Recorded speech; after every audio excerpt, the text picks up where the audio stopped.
Comparaison entre les bases de données à service tarifé et les bases de données à accès gratuit. Partie 1. Sockige, service aux citoyens. Nous voulons trouver la décision Brunet contre Arthrolab Inc. rendue en 2010 par la Cour d'appel du Québec. Si nous recherchons cette décision dans une base de données à service tarifé, soit QuickLaw ou Sockige, plusieurs possibilités de consultation seront offertes. Il sera possible de consulter le texte intégral de la décision, ainsi qu'un résumé et l'historique judiciaire. Il sera aussi possible de rechercher de la jurisprudence citant cette décision. Il s'agit là d'informations complémentaires au texte intégral de la décision et qui participent à ce que l'on appelle la valeur ajoutée, normalement associée à une base de données payante. Recherchons maintenant la décision Brunet contre Arthrolab Inc., dont la référence est 2010 QCCA 123 sur le site Sockige, section Services aux citoyens. Cette partie du site Sockige est gratuite. Aucun abonnement n'est nécessaire pour y accéder. Il faut donc s'attendre à ce que les possibilités de recherche soient plus limitées que celles offertes par les bases de données à service tarifé.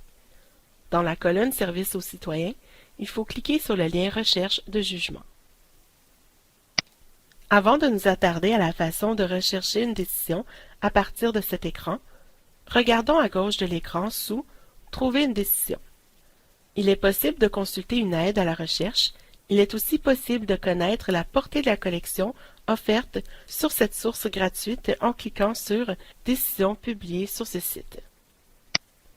Comme vous le savez, toutes les décisions rendues ne sont pas nécessairement diffusées en ligne, bien que le Québec fasse excellente figure à ce niveau au Canada.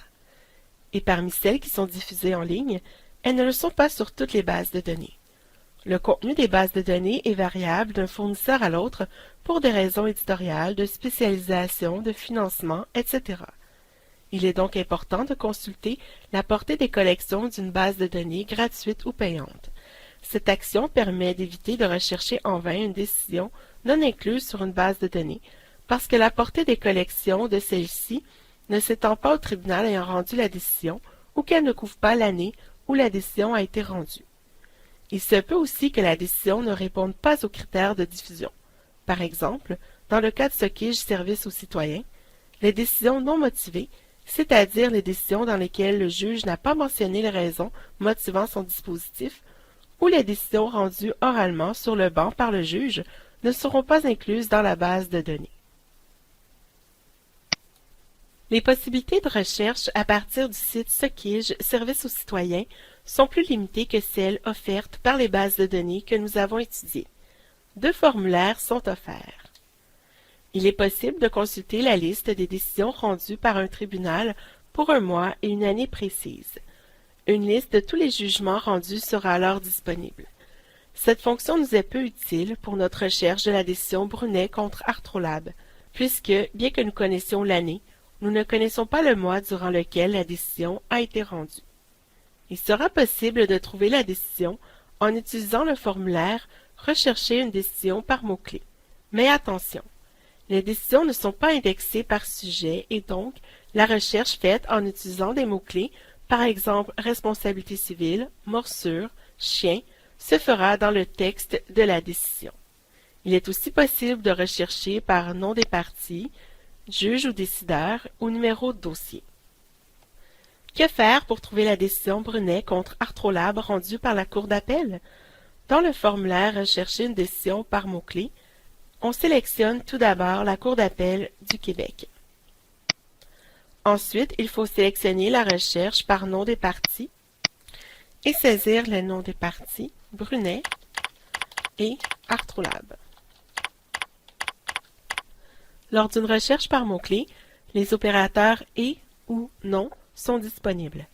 Enfin, nous savons que la décision a été rendue en 2010 sans en connaître la date exacte. Il est tout de même possible de limiter la recherche dans le temps en précisant la recherche pour une période, ici l'année 2010. Limitons donc la recherche pour la période allant du 1er janvier 2010 au 31 décembre 2010. Notons en bas de l'écran la possibilité de trier les résultats par pertinence ou par date. Lançons la recherche. La requête donne 2 résultats.